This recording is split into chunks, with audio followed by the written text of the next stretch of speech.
Good evening and thanks for tuning in. I'm Bill Potter with the WJTS News. Ann Powell will be talking with Ferdinand Town Manager Chris James later, and Kurt Guxell sits in with a look at sports. One person was taken to the hospital after a moped versus vehicle crash over the weekend. 31-year-old Kyle Sheppers of Jasper was traveling east on 47th Street on Saturday evening when he failed to yield the right-of-way to 62-year-old Ricky Holt of Mitchell at the intersection with Newton Street, crashing into him. The impact of the crash threw Sheppers off his moped. He suffered head and arm injuries and was taken by EMS to Memorial Hospital for treatment. Holt was not injured. Sheppers was cited for failing to yield the right-of-way. His moped was totaled. The Holt's 2014 Honda CR-V suffered damages to the front bumper, hood, and windshield. The town of Chrisney is under a boil advisory until further notice. Town officials issued the advisory on Sunday night after a water main break on County Road 1350 North, which is the main water line for the entire town of Chrisney. At this time, officials aren't sure how long it will take to get the line repaired. And in a similar note, but the opposite, the boil advisory for the city of Rockport has been lifted early Monday morning. The water main break has been repaired in Rockport. Rockport Elementary School is returning to face-to-face instruction. Officials announced on Friday that students would be headed back to the classroom in person today. They are required to wear face masks except for when they are seated at their desk, in the lunchroom, or outside. Students are also required to wear a face covering when on the bus. Students who are still in quarantine will receive instructions on how to continue virtual learning. The decision of resuming in-person instruction comes after 2 weeks of virtual learning due to the amount of staff out sick or in quarantine. For the latest information, they ask that you visit Rockport Elementary School Facebook page. An area school is reinstating its mask mandate. Beginning today, masks will be required at all schools in the Pike County School Corporation for the next 2 weeks. This applies to all staff, students, and visitors at Pike County, regardless of vaccination or immunity status. Face coverings, gaiters, or masks are acceptable as they were last year. Masks will not be worn when students are physically active, such as during recess, PE, or athletic practices or events. School officials say this requirement will allow them to conduct contact tracing at 3 feet during times that masks are worn. When masks are not worn, contact tracing will remain at a distance of 6 feet. This adjustment should reduce the number of individuals that will be quarantined and increase the number of students able to remain in the classroom. Pike County High School and Middle School will resume a regular schedule today. Here's a traffic alert for those going through Huntingburg. Due to railroad crossing repair work on both Van Buren Street and State Road 64, there will be no access at those crossings beginning today. The work is expected to last all week. Crews will be working after 8:30 each morning. Please find an alternate route during the workday or to go around it even at night. St. Joseph Catholic Church in Jasper is making a few changes as the parish starts phase 3 of the church's interior work, which began this morning.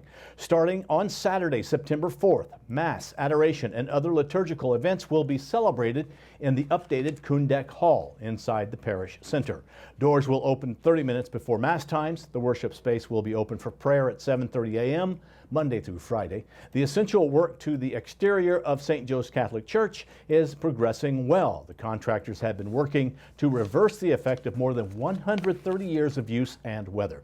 Their effort will help assure the future of St. Joseph Catholic Church for generations to come. To learn more about their plan to repair, restore, and preserve St. Joseph or how to participate via a donation, please visit stjosephjasper.org. Preparations for the annual St. Mildred Fall Picnic are underway. This year's picnic takes place on the church grounds on Sunday, September 19th from 10 a.m. to 1 p.m. Central Time. Parishioners, friends, and neighbors are invited to enjoy the outdoor dining pavilion with live music throughout the day, weather permitting.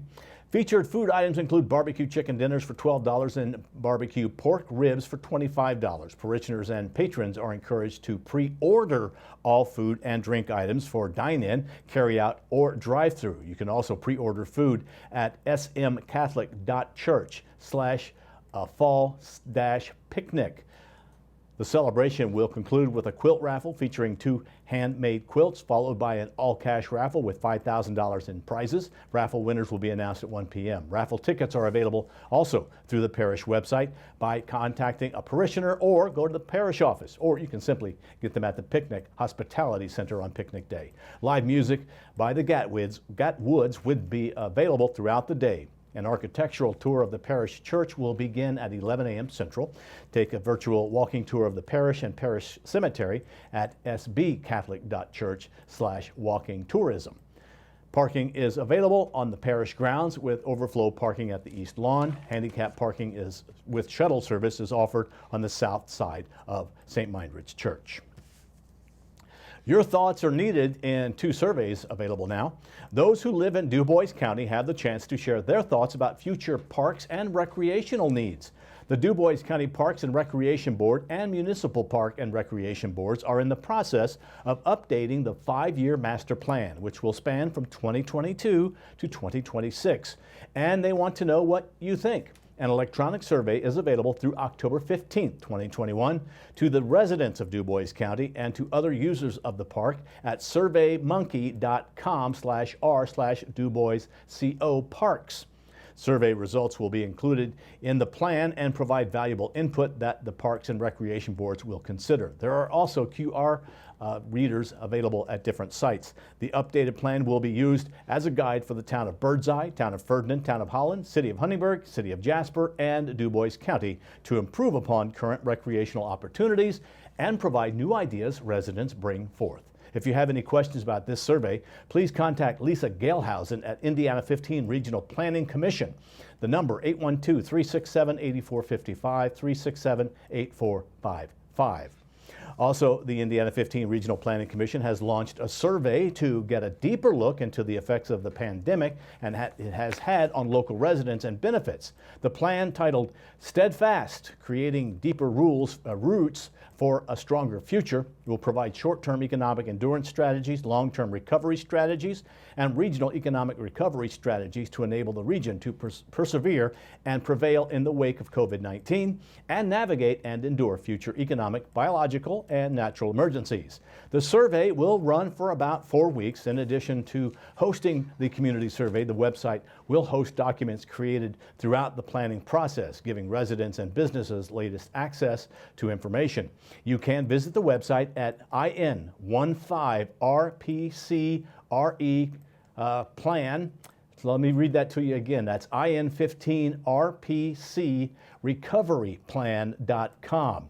And you can take the community survey by clicking Get Involved. Volunteers from Indiana will be helping to provide to those impacted by Hurricane Ida. The Indiana region of the American Red Cross is deploying emergency response vehicles as part of the assistance.